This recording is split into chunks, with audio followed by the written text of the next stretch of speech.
ناظرین، یہ ہیں وہ ہولناک مناظر جو اس وقت جو سو کالڈ مہذب دنیا ہے اس کے منہ پہ تماچا ہے۔ مہذب دنیا کا جب ہم نام لیتے ہیں، ویسٹرن ورلڈ کی بات کرتے ہیں، امریکہ جس کو لیڈ کرتا ہے، انسانی حقوق کی ہمیں بات کی جاتی ہے، ہمیں جمہوریت کی بات کی جاتی ہے، دنیا کے اندر روایات کی بات کی جاتی ہے کہ دیکھیں ہم دنیا کے اندر کس طرح انسانی حقوق کے اوپر دنیا کو راغب کرتے ہیں۔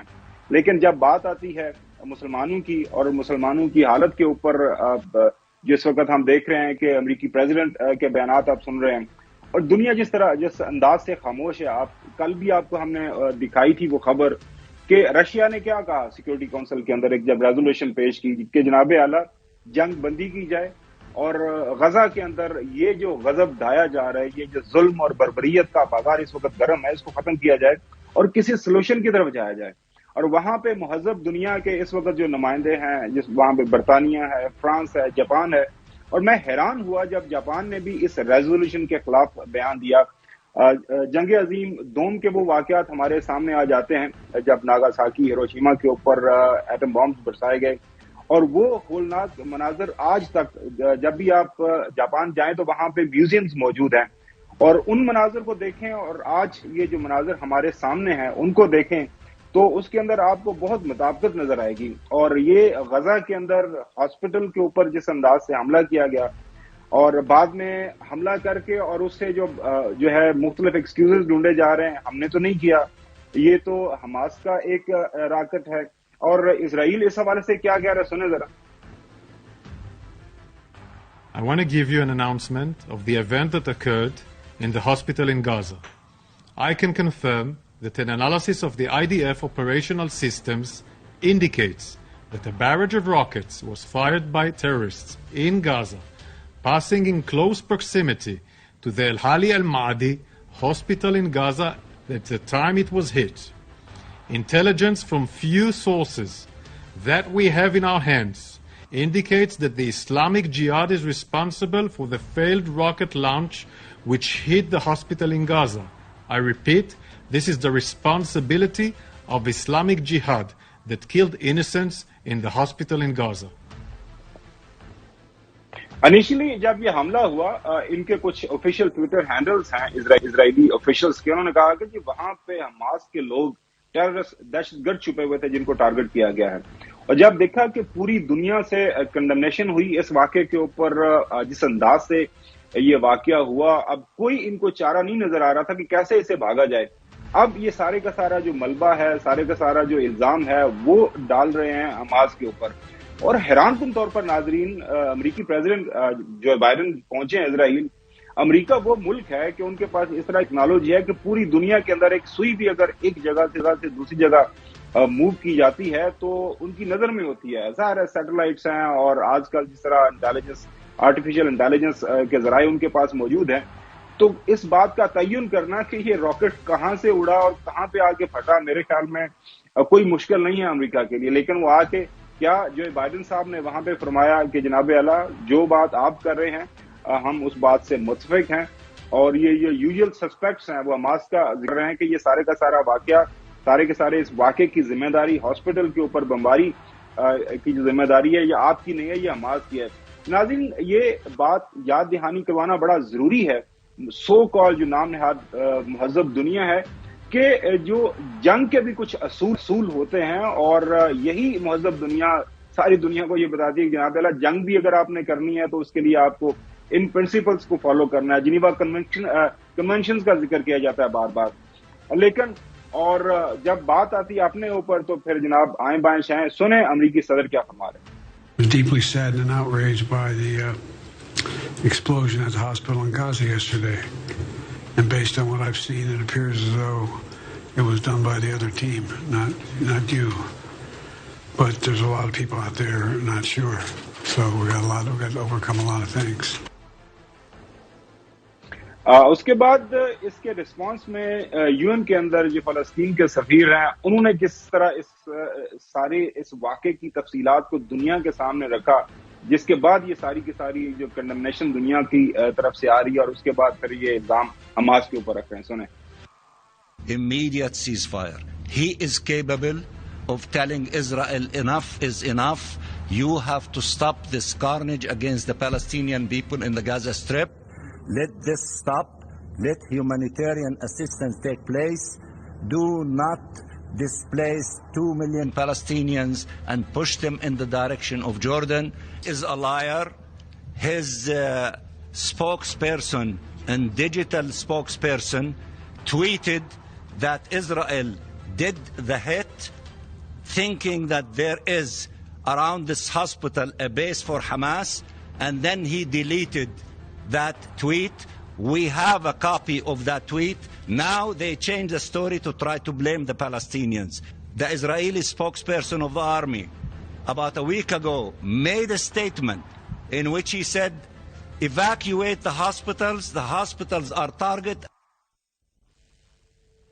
یہ اسی جو ہے ٹویٹ کا ذکر کر رہے ہیں کہ جو اسرائیلی آرمی کے آفیشیل ٹویٹر ہینڈل ان کا جو اسپوکس پرسن اس نے کیا کہ جناب اعلیٰ ہم ہاسپٹلس کو ٹارگٹ کرنے جا رہے ہیں، ہاسپٹلس کو ایویکیویٹ کرتے ہیں. اور اب جب یہ سارے کا سارا معاملہ پوری دنیا کے سامنے رکھا گیا اور اب کہہ رہے ہیں کہ حماس نے سارا کچھ کیا. چودھری غلام حسین صاحب ویسے تو پاکستان کے جو فارن منسٹر ہیں اس وقت او آئی سی کی جو ایگزیکٹو کمیٹی کا اجلاس ہے اس کے اندر موجود ہے. اب یہ تو واقعات دن بدن بڑھتے جا رہے ہیں، جنگ بندی کے حوالے سے کوشش کی جا رہی ہے، لیکن مجھے نہیں لگ رہا کہ یہ امریکہ یا اسرائیل اس کے اوپر راضی ہوں گے. نہیں، آپ پہلے یہ نوٹ کریں کہ انہوں نے کہا کہ ہسپتال خالی کر دیں، ہم نے ان کو اٹیک کرنا ہے. تو جب آپ اٹیک کر کے سینکڑوں نہیں مطلب کتنے ہزار بندہ جو ہے وہاں یا شہید ہو گیا یا زخمی پڑا ہوا ہے یا ابھی پتہ ہی نہیں کہ کتنے اور لاشیں جو ہے اندر وہاں پڑی ہوئی ہیں، تو یہ اتنا بڑا ظلم کر کے تو اب ایک بڑی کنوینئنٹلی کری وہ جو ہم نے تو نہیں کیا، وہ تو کسی اور نے کر دیا ہے، حزب جہاد نے کر دیا ہے، فلاں نے کر دیا ہے، اور وہ امریکی صدر بھی ساتھ آ کہ ہاں جی وہ آپ نے تو نہیں کیا. اور بھائی اس طرح تم ظلم زیادتی کرو گے، بے گناہ شہداء کا خون رائے گا نہیں جائے گا. مسلمان آج نہیں تو کل اٹھ کے بیٹھیں گے اور they will stand with their Palestinian friends and brothers and Muslims no matter what. آج 1-2 دن 10 دن آگے پیچھے ہو سکتے ہیں لیکن یہ خون رائے گا نہیں جائے گا اور مسلمانوں کو خواب خرگوش سے جاگنا پڑے گا. یہ تماشا لگایا ہوا ہے، بچے کو نہیں چھوڑے، عورتیں نہیں چھوڑے، ایک ڈاکٹر کو یعنی کیا کیا واقعات بتائے، خون کے آنسو رو رہا ہے دل.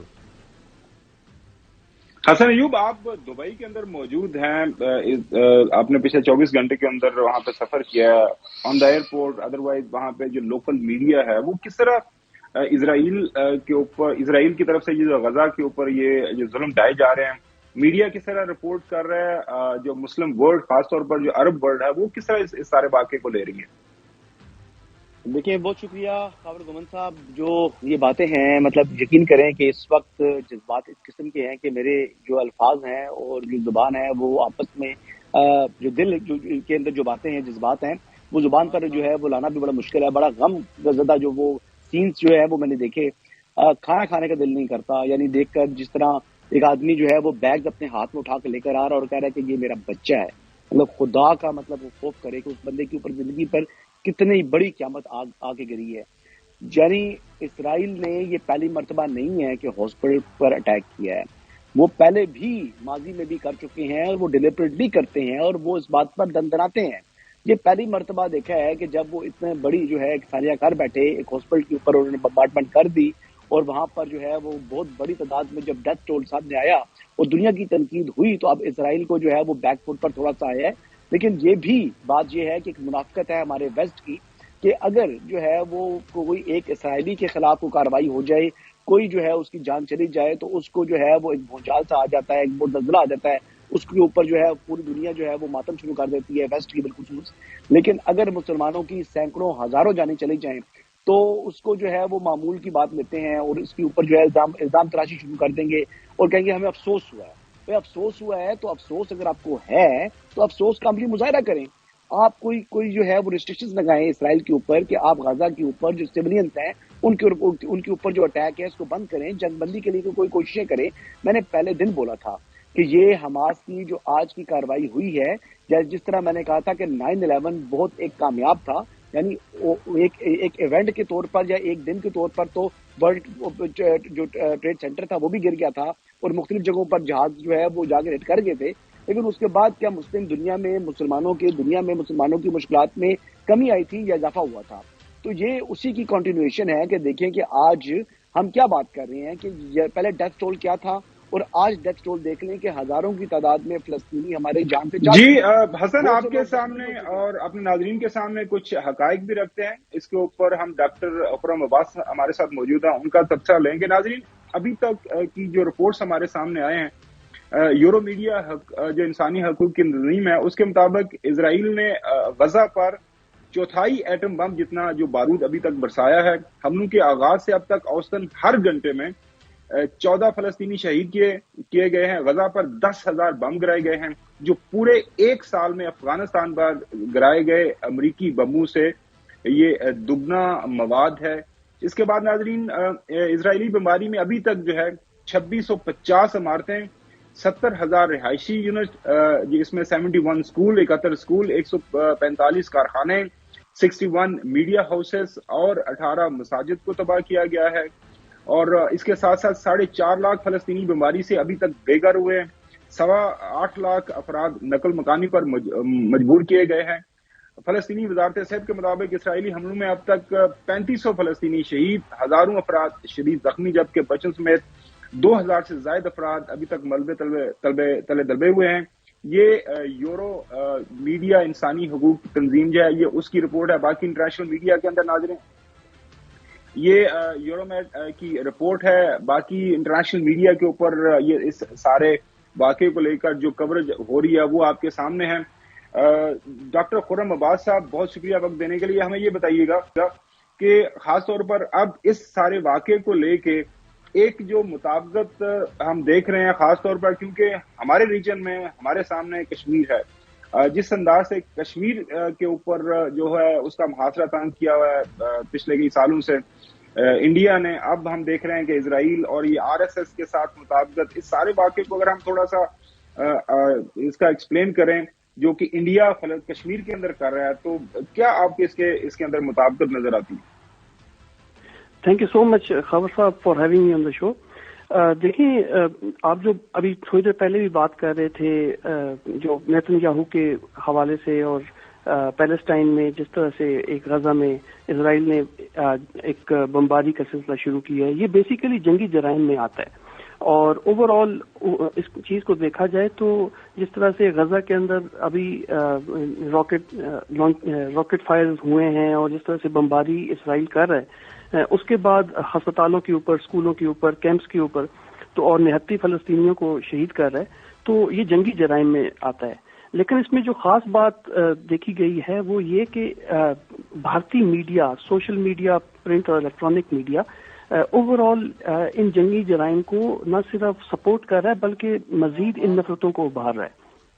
اگر آپ نے کشمیر کی بات کی، میں آپ کو تھوڑا سا اس میں کانٹیکسٹ بتاؤں گا کہ اوور آل ایک ٹرم یوز کی جاتی ہے اسلاموفوبیا، کہ جس کے اندر جو ایک خاص قسم کا نظریہ رکھا جاتا ہے یا نفرت رکھی جاتی ہے اگینسٹ مسلمس اوور آل دنیا کے اندر، اور وہ نفرت کا اظہار مختلف طریقوں سے کیا جاتا ہے، اور اس سے آپ کو کسی بھی سوسائٹی کا اور اوور آل کلچر وہ عکاسی کرتا ہے۔ اگر آپ بھارت کے حوالے سے دیکھیں تو بھارت کے اندر اسلاموفوبیا کی مختلف اقسام نظر آتی ہیں، چاہے وہ سوشل میڈیا کے اوپر ہو، چاہے وہ حکومتی سطح پہ BJP RSS کا ایک نیکسس ہو، تو اوور آل ایک مسلمانوں کے خلاف اور کشمیریوں اور فلسطینیوں کے نہتے مظلوم لوگوں کے خلاف تو یہ نفرتیں بہت زیادہ پائی جاتی ہیں۔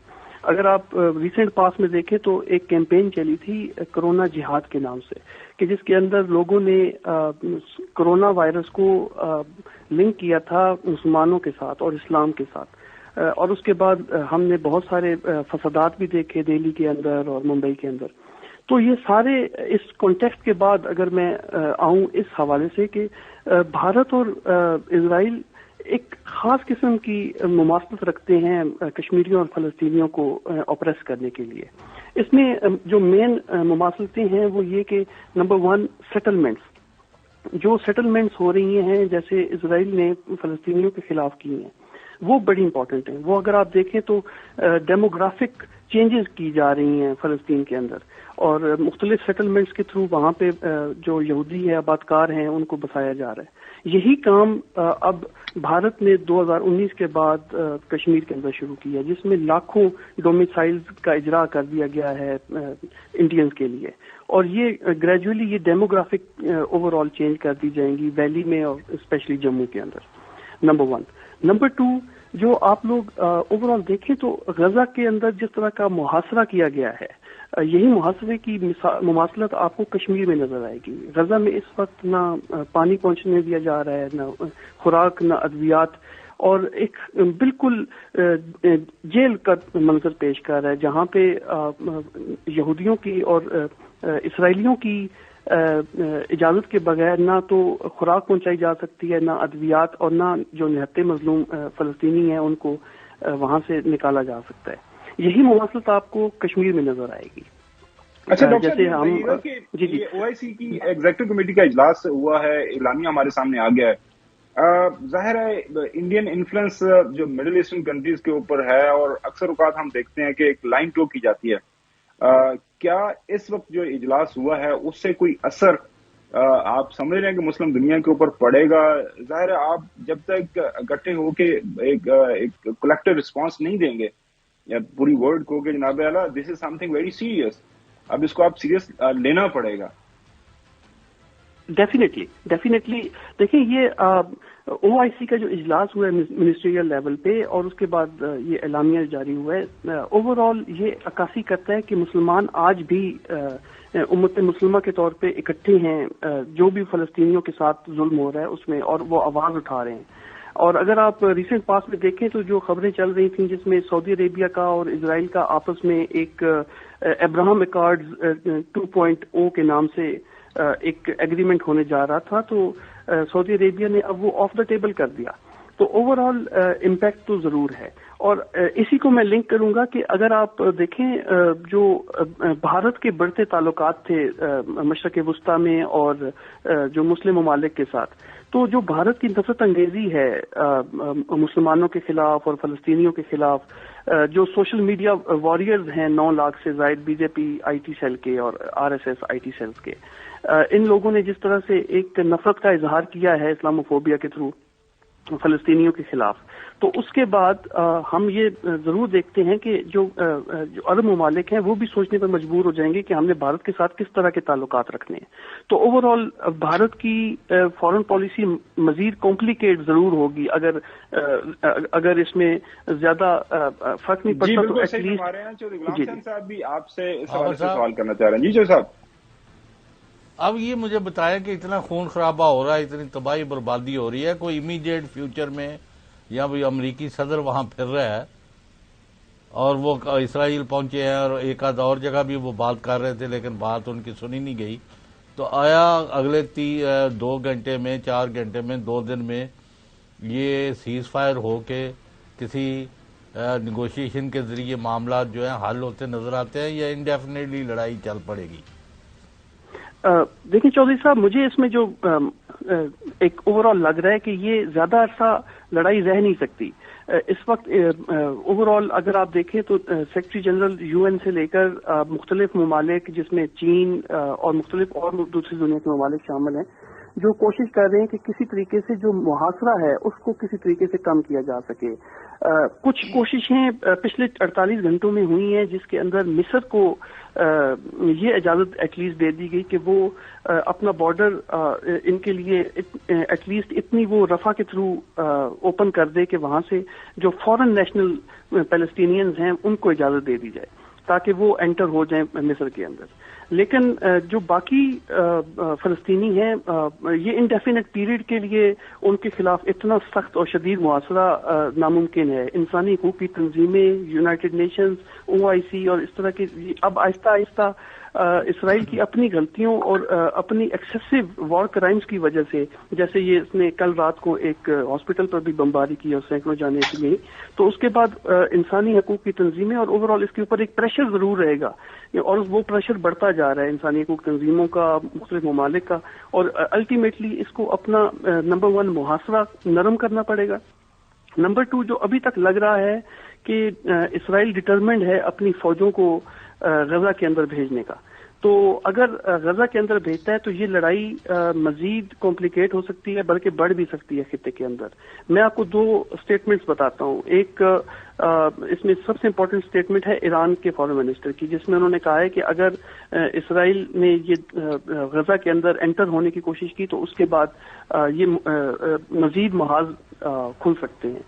تو ایسا لگتا ہے جیسے اگر اسرائیل نہ مانا اور غزہ کے اندر انٹر ہوا. مسلمان ملکوں نے کوئی حملہ نہیں کیا، کوئی شرکت نہیں کی جنگ میں، اور حزب اللہ بھی چپ ہے. ایگزیکٹلی حزب اللہ نے اپنی فورسز کو غزہ کے اوپر، ابھی وہ میرے خیال میں ڈبل ایک وار ہو سکتی ہے، ڈبل فرنٹ کھل سکتا ہے، لیکن اس کو اینٹیسپیٹ کرتے ہوئے اسرائیل نے پریمپٹیو اسٹرائکس کی ہیں لبنان کے اندر اوور آل، لیکن ابھی تک حزب اللہ خاموش ہے. ڈاکٹر خرم صاحب بہت شکریہ وقت دینے کے لیے. کوشچن کر لوں پلیز گو ہیڈ. ڈاکٹر صاحب یہ فرمائیے گا کہ یوکرائن کا جب وار ہوئی ہے تو آپ دیکھیں کہ ویسٹ کا اور امریکہ کا اور باقی ممالک کا، ایون کینیڈا کا بھی، وہ ان کے لیے رویہ اور چیخو پکار اور تھی. یعنی آپ یہ دیکھیں کہ ڈبل سٹینڈرڈز جو ہیں وہ اتنے واضح ہو رہے ہیں کہ اگر ایک طرف ایک مسلمان ہے اور وہ فریڈم فائٹر ہے، یعنی اگر 1967 کی اگر آپ دیکھ لیں کہ جو حد بندی ہے اس کے مناسبت سے اگر حد بندی کا کوئی مطالبہ کرتا ہے یا اس کے لیے جدوجہد کر رہا ہے، اس کو ویسٹ کہتا ہے جی یہ ٹیررسٹ ہے. جبکہ دوسرے کو کوئی اپنا معاملہ ہو جائے تو اس میں وہ فریڈم فائٹر ہو جاتے ہیں. ہم جن لوگوں کو فریڈم فائٹر سمجھتے ہیں، یعنی کشمیری ہو گئے یا جو اسرائیلی ہو گئے، ان کو ویسٹ جو ہے وہ دہشت گرد جو ہے وہ گردانتا ہے. تو اس حوالے سے کیوں ہم امید لگا کے مسلمان بیٹھے ہیں کہ مغرب جو ہے وہ اس معاملے میں کوئی انٹروین کر کے کوئی معاملات حل کرے؟ مسلمانوں کو کیا تکلیف ہے، کیا کمزوری ہے، کیا وجوہات ہیں کہ وہ اکٹھے نہیں ہوتے اور اکٹھے ہو کر ایک دفعہ بے شک جو ہے اتنا پریشر بلڈ کر دے اسرائیل کے اوپر اور ویسٹ کے اوپر کہ معاملات جو ہیں وہ ٹیبل ٹاک کے اوپر آ جائیں اور پھر کسی طریقے سے ان معاملات کو وہ حل کر سکیں؟ حسن صاحب میں بالکل آپ کی بات سے ایگری کرتا ہوں. میں پیلسٹینین کو اور جو کشمیری مسلمان ہیں ان کو کہتا ہوں وکٹمز آف ڈبل سٹینڈرڈز. یہ بیچارے مسلمان وکٹمز ہیں ان ڈبل سٹینڈرڈز کے، جو کہ انٹرنیشنل لیول پہ مختلف کنٹریز نے رکھے ہوئے ہیں کہ اگر ایک فلسطینی شہید ہو تو اس کو نیتن یاہو اگر چلڈرن آف ڈارکنیس کہتا ہے تو اور ان کو شہید کرتا ہے تو کوئی اس کے اوپر آواز نہیں اٹھاتا. بٹ اگر یہی یوکرین کے اندر ایک حملہ ہو جائے تو اس کو پوری یورپ اور امریکہ اس کو سپورٹ کرتے ہیں.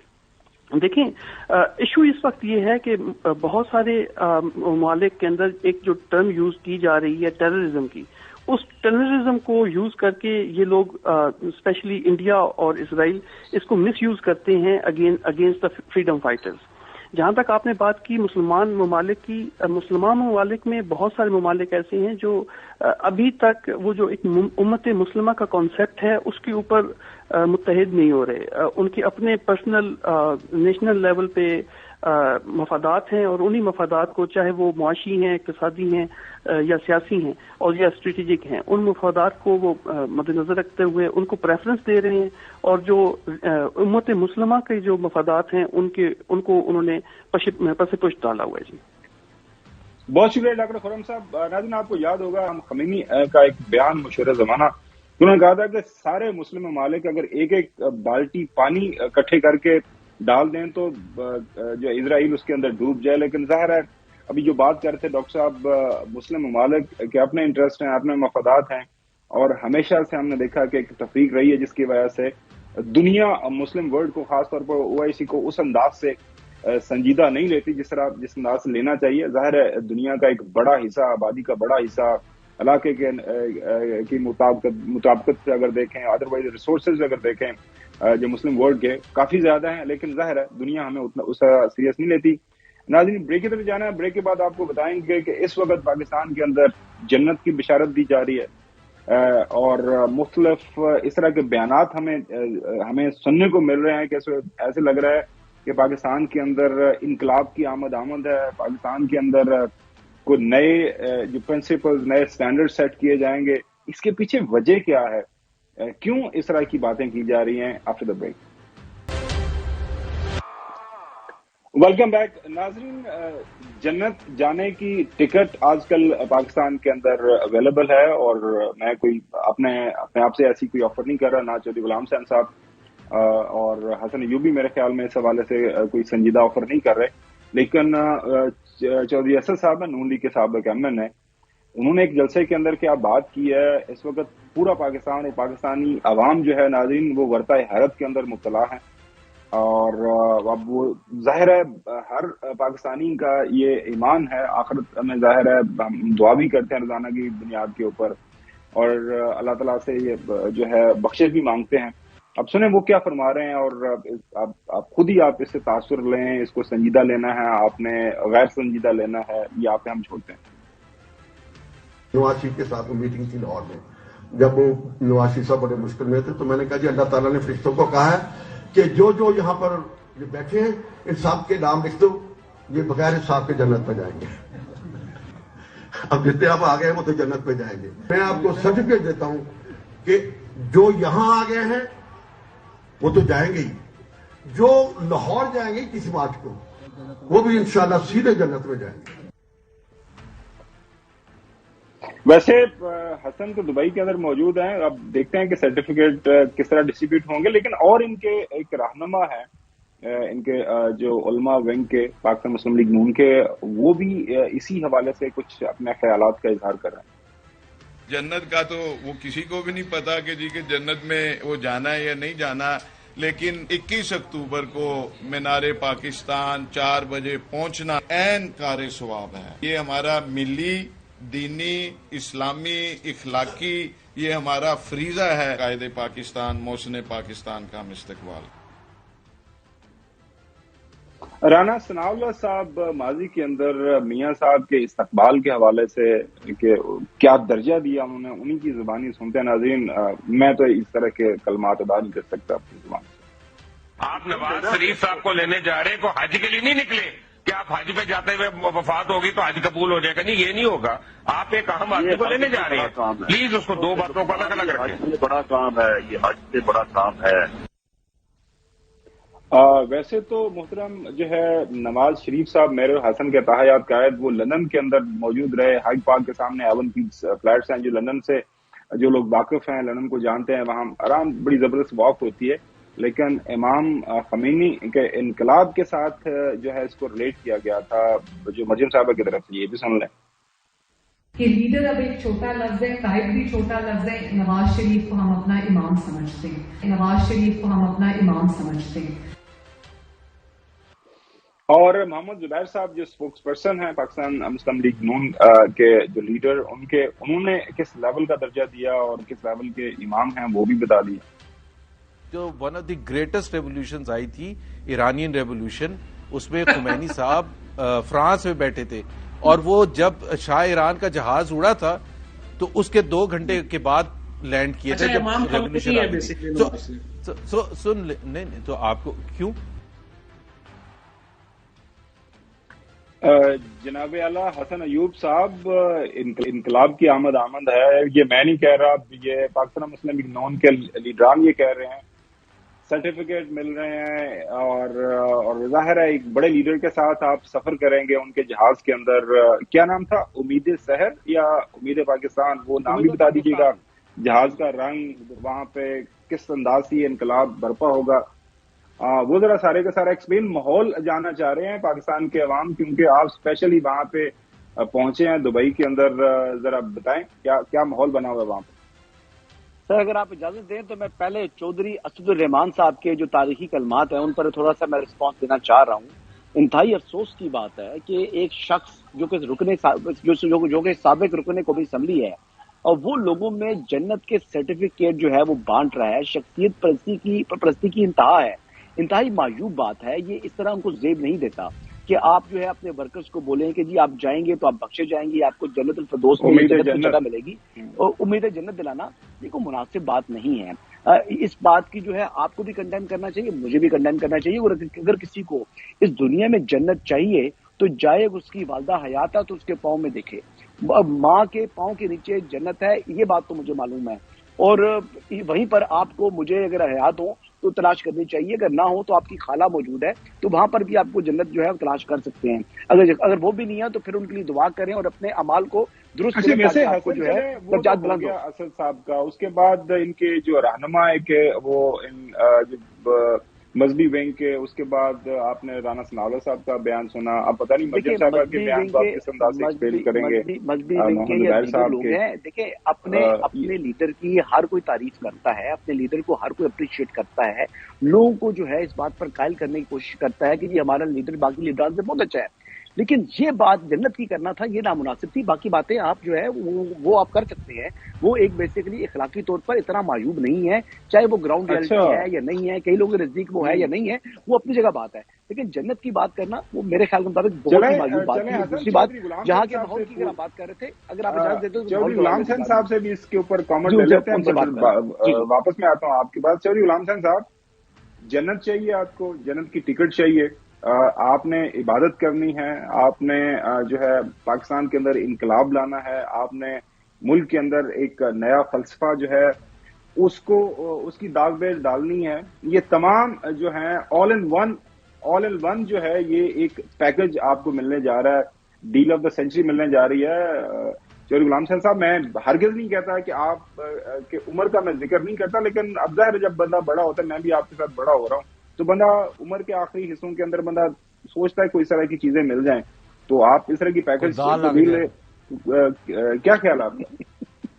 کوئی دال لگ جائے؟ جی جی جی جی اتنے عملہ تے ہونے نے نتارے تے کسی نے تیری ذات پوچھنی، بھائی وہاں تو عمل دیکھا جائے گا کہ آپ اے کا استقبال کرنے گئے تھے کہ بی کا کرنے گئے تھے کہ سی کے ملنے گئے تھے، ان چیزوں کا کیا تعلق ہے اور یہ کیوں لوگوں کو گمراہ کر رہے ہیں، اور آپ کی کرتوت کیا ہے، آپ نے کیا ہے؟ لوگ تو رو رہے ہیں، بلبلا رہے ہیں، ان کے بچے بھوک سے مر رہے ہیں، ان کو دودھ نہیں مل رہا، ان کو کھانے کے لیے ڈبل روٹی نہیں مل رہی، ان کا کچھ سوچو۔ اس طرح کے بیانات اور لالی پاپ جو ہے کیا کام آئیں گے؟ اس طرف آؤ، تھوڑا بہت جو کام ہوا ہے army chief general Asim Munir نے، جس طرح یہ منی لانڈرنگ، سمگلر اور دوسرے یہ چور چکے ہیں، ڈاکو ہیں، جو معاشرے کو گن کی طرح چاٹ رہے تھے، تو وہ ان پر ہاتھ ڈالنے تھے، آج ڈالر 30 40 50 روپے نیچے آتا نظر آ رہا ہے، اس سے فرق پڑے گا۔ لیکن یہ جو جنت اور یہ جو الٹے پلٹے بیانات والے ہیں، ان سے ہمیں معافی دلوائیں۔ نواز شریف کے پاس جو ہوگا آگے پیش کریں، انشاءاللہ دیکھیں گے، اگر کوئی اچھی بات ہوگی تو اس کی حمایت کریں گے، لیکن ان کے پاس کوئی ایجنڈا خاص طور پر جو ٹریل ہے، اور جب گئے تھے محترم نواز شریف صاحب ملک سے باہر، کیا کہہ کے گئے تھے، عدالتوں کا کیا کہنا تھا، اور اب عدالتوں کے اندر جو کیسز ہے ان کا کیا سٹیٹس ہے؟ احمد پنسوتا صاحب ہمارے ساتھ شامل ہوں گے، اور ہمارے رپورٹر جو ہے حسین احمد صاحب وہ بھی ساتھ ہوں گے، اور کیا صورتحال بننے جا رہی ہے، نوٹسز وغیرہ ہو گئے ان کی ضمانت کے حوالے سے۔ اپ دا بیک ویلکم بیک ناظرین، کچھ اخبارات کے تراشے آپ کے سامنے رکھتے ہیں کہ جب محترم نواز شریف صاحب گئے تھے ملک سے باہر، اس وقت اسلام آباد ہائی کورٹ کے کیا ریمارکس ہے۔ میں دیکھ رہا ہوں کہ ایک خبر کا تراشا ہے، جنگ اخبار ہے، نواز شریف کا باہر جانا نظام کی تضحیک اور دھوکہ، لندن بیٹھا حکومت اور عوام پر ہنستا ہوگا، اسلام آباد ہائی کورٹ کے ریمارکس ہیں۔ ہم نے ناقابل ضمانت وارنٹ جاری کیے، دیکھنا ہے کہ کیا جان بوجھ کر عدالتی کارروائی سے فرار کیا جا رہا ہے۔ کل نواز شریف صاحب واپس آ کر یہ موقف اختیار نہیں کر سکتے کہ انہیں موقع نہیں دیا گیا ہے۔ اس کے بعد ناظرین اگلی خبر دیکھتے ہیں، نواز شریف صاحب نے لندن جانے کے لیے دھوکہ دیا۔ یہ ناظرین ہم نہیں کہہ رہے، چودھری غلام حسین صاحب نہیں کہہ رہے، جس اسلام صاحب دیکھ رہے ہیں ان کے ریمارکس ہیں، یہ نظام کی تضحیک، جو مجرم کا رویہ انتہائی شرمناک، باہر بیٹھ کر وفاقی حکومت اور عوام پر ہنستا ہوگا، یہ سارے جو ہے ریمارکس آپ کے سامنے۔ نواز شریف اور حکومت عوام کو دھوکہ دے کر لندن گئے، اسلام آباد ہائی کورٹ۔ اس کے بعد ناظرین سزا یافتہ مجرم اپیل کنندہ میاں محمد نواز شریف صاحب 8 ہفتوں کے بعد قانون کے سامنے سرنڈر کرنے کے پابند تھے، لیکن انہوں نے اس کے اوپر عمل نہیں کیا۔ مجرم اپیل کنندہ کی حاضری یقینی بنانے کے لیے عدالت حاضرہ سے جاری کردہ وارنٹ گرفتاری پر عمل درآمد نہیں ہوا۔ اس کے بعد مجرم اپیل کنندہ کی فارغ گرفتاری پر رپورٹ ملاحظہ کی گئی، جس کے مطابق گرفتاری سے بچنے کے لیے وہ جان بوجھ کر خود کو چھپا رہے ہیں. یہ ناظرین جان بوجھ کر ورڈ جو ہے میں نہیں کہہ رہا، نہ جو ہے حسن ایوب نہ چودھری غلام حسین صاحب، یہ عدالت کی طرف سے جو ہے سامنے چیز آئی تھی. اشتہار جاری کیا جاتا ہے کہ مجرم اپیل کنندہ 24 نومبر 2020 کو اسلام آباد ہائی کورٹ میں پیش ہو کر اپنے خلاف زیر سماعت قانونی کارروائی کا سامنا کریں. اس کے بعد جناب اعلیٰ یہ آپ کو یاد ہوگا مشہور زمانہ جو ہے اشتہارات ان کے گھر کے سامنے لگائے گئے تھے، اخبارات کے اندر یہ بھی بتایا گیا تھا کہ ان کے گھر کے سامنے کوئی ڈھول بجا کے اعلان بھی کیا جائے تاکہ وہ عدالت کے سامنے اپنی حاضری دیں. نواز شریف صاحب 30 دن میں پیش نہ ہوئے تو اشتہاری اسلام آباد ہائی کورٹ. یہ سارے کے سارے ناظرین یہ جو اخبارات کے اندر یہ اس وقت ایونٹ جو ہے اس کو کور کیا گیا تھا. احمد پنسوتا صاحب ہمارے ساتھ کیا حسین موجود ہیں ہمارے رپورٹر، ان سے بھی پوچھنے اسلام آباد ہائی کورٹ کے اندر بڑے آج عجیب و غریب قسم کے واقعہ تھا. چلیں احمد پنسوتا صاحب، آج آپ نے دیکھا کہ عدالت میں جو نیب کے پروسیکیوٹر قریشی صاحب پہنچ کے بغیر بلائے بغیر نوٹسوں میں گیا جناب اعلیٰ جو قائد انقلاب آ رہے ہیں تو ہمیں کسی طرح کا کوئی اعتراض نہیں ہے، آپ ان کو یہ جو پروٹیکٹیو بیل دے دیں. تو اس کے اوپر جسٹس صاحب کا جو میاں اورنگزیب صاحب کا جو بیان تھا وہ بڑا وہ میں دیکھ رہا تھا. انہوں نے کہا کہ کل آپ کو یہ بھی کہہ دیں کہ ججمنٹ ہی ختم کر دیں. یہ ہو کیا رہا ہے؟ سر پہلی تو بات یہ کہ یہ ہمیں دیکھنا ہے اس پیرائے میں کہ یہ جو پروٹیکٹیو پری ارسٹ بیل یا پروٹیکٹیو بیل جو لینے گئے ہیں عدالت میں، اس کے پیرامیٹرز کیا ہوتے ہیں. سب سے پہلے بنیادی دو فرق یہ ہیں کہ پروٹیکٹیو بیل تب لی جاتی ہے جنرلی جب آپ اریسٹ اپریہینڈ کر رہے ہیں اور ایک آن گوئنگ ٹرائل، ایک آن گوئنگ پروسیڈنگز میں. یہ تب نہیں لی جاتی جب آپ کو کنوکشن ہو جاتی ہے. اور یہ بات بھی میں نہیں کہہ رہا، ابھی ریسنٹلی سردار طارق مسعود صاحب نے اپنی ججمنٹ میں یہ بات کا ذکر کیا، اور وہ تھی بھی ایک وکیل کی ججمنٹ کہ اگر کوئی چانس ہوتا ریلیف کا. ہمارے ممبر پنجاب بار کاؤنسل تھے، وہ بھی یہی چاہ رہے تھے کہ وہ سرنڈر نہ کریں اور سرنڈر کیے بغیر ان کی اپیل سن لی جائے. لیکن وہ سپریم کورٹ تک بات کی اور اس میں انہوں نے ہولڈ کیا کہ 3 ممبر بینچ ججمنٹ جو ہے وہ پریویل کرے گی، اور وہ یہ کہتی ہے کہ جب تک آپ کنوکشن کے بعد انکارسریشن نہیں لیتے یا جیل کے پیچھے نہیں جاتے آپ کوئی ریلیف اپلائی نہیں کر سکتے. تو یہ ہے بنیادی فرق. دوسری بات یہ ہے کہ پروٹیکٹیو بیل اگر مان بھی لیتے ہیں کہ پاکستان میں پہلی دفعہ نواز شریف صاحب کے لیے دروازہ کھولا جاتا ہے پوسٹ کنوکشن، تو اس کے پیرامیٹرز کیا ہیں؟ اس کے پیرامیٹرز یہ ہیں کہ آپ کا کانڈکٹ بہت امپورٹنٹ ہوتا ہے. دوسری بات یہ ہوتی ہے کہ آپ کو امیڈیٹلی اریسٹ اپریہینڈ آپ کر رہے ہیں کسی کیس میں، یہاں تو چلے کنوکشن ہے، اب آپ کانڈکٹ بھی آپ کے سامنے ہے. کانڈکٹ تو یہ ہے کہ آپ نے 50 روپیز کا اسٹیمپ پیپر دیا، اور اس اسٹیمپ پیپر سے پہلے عدالت نے فیڈرل گورنمنٹ کی انڈیمنٹی کی جو ریکوائرمنٹ تھی اس کو ویو آف کر کے ان کو باہر بھیج دیا. اس کے ساتھ ساتھ اسلام آباد ہائی کورٹ میں آپ کی اپیلز نان پروسیکیوشن ڈسمس ہوگی. تیسرا بڑا قانونی مسئلہ یہ ہے کہ قانون میں کرمنل لا میں ریسٹوریشن آف اپیل کا کانسیپٹ بھی کوئی نہیں ہے. وہ بھی ایک بڑی عجیب سچویشن ہوگی کہ ایک شخص بہائنڈ بارز نہیں جاتا. اس طرح تو آپ ایک پریسیڈنٹ سیٹ کر دیں گے کہ ایک شخص کو سزا ہوئی، وہ ملک سے بھاگ گیا، کچھ دیر وہاں اس نے انتظار کیا اور واپس آ گیا. یہ جو پریسیڈنٹ کی بات کی جا رہی ہے کہ ماضی کے اندر ایسی پریزیڈنٹ موجود ہے. احمد پنسوٹا صاحب آپ یہ بتائیے گا کہ بلیک لا ڈکشنری سے کے تحت کو دیکھ کر کسی کو آج تک سزا ملی تھی پاکستان کی جو ہے وہ عدالتی تاریخ کے اندر کوئی نظیر ایسی موجود ہے؟ کہ کیس تو پاناما کا تھا لیکن پھر اقامت کے اوپر بلیک لا ڈکشنری نکال کے ان کو جو ہے وہ ڈائل کر دیا. حسن صاحب اب مسئلہ یہ کہ اگر ان کو نواز شریف صاحب کو بلیک لا ڈکشنری کی بیسس پر سپریم کورٹ نے ڈسکوالیفائی کر دیا تو اس کا مطلب یہ نہیں ہے کہ پاکستان کے تمام قوانین کو بھی آپ نے بلیک کرنا ہے. ان کو العزیزیہ ریفرنس میں اور اس میں 10 سال اور اس کے ساتھ 7 سال سزا ہوئی ہوئی ہے. اگر وہ غلط ہے تو اس کے اگینسٹ جو بھی ریمیڈی لینی تھی اب اگر اویلیبل ہوتی لا میں لیتے. لیکن جسٹ بیکاز کہ ان کو وہاں ڈسکوالیفائی کیا گیا ہے تو آپ یہ کہہ رہے ہیں کہ جو ان کی 10 سال کی سزا ہے اور 7 سال کی سزا ہے اس کو وداؤٹ گوئنگ بہائنڈ بارز اس کو سسپینڈ کر دیا جائے اور ان کو پروٹیکٹیو بیل دے دی جائے. اس کا اس سے تعلق ہی کوئی نہیں ہے، وہ تو ڈسکوالیفیکیشن ہے. نظیر ہے کوئی ایسی مثال ہے کہ ایک کانویکٹ ہے؟ یہ تو ابھی آپ نے ریسنٹ سپریم کورٹ کا فیصلہ بتا دیا، لیکن ماضی کے اندر ایسی کوئی ہمیں جس کو کوٹ کیا جا سکے کیس لا کے جناب اعلیٰ یہ کانویکٹ ہے مجھ سے باہر گیا اور اس کو آپ جو ہے اس وقت پروٹیکٹیو بیل دے دیں. آفتاب شیرپاؤ میرے سے سوال ہے جی، یہ کیس موجود ہے آفتاب شیرپاؤ ورسز نیب. جی خبر صاحب یہ دو ججمنٹس جن کا بار بار تذکرہ کیا جاتا ہے، یہ دونوں کی دونوں ججمنٹ سردار طارق مسعود صاحب کی ججمنٹ میں سائٹڈ ہیں.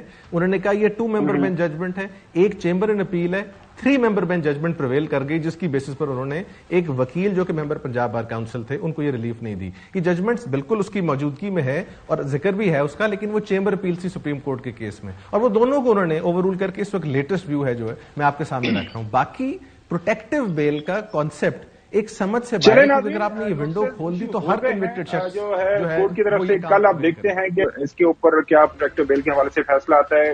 اجازت دیجیے, کل آپ سے دوبارہ ملاقات ہوگی. اللہ حافظ.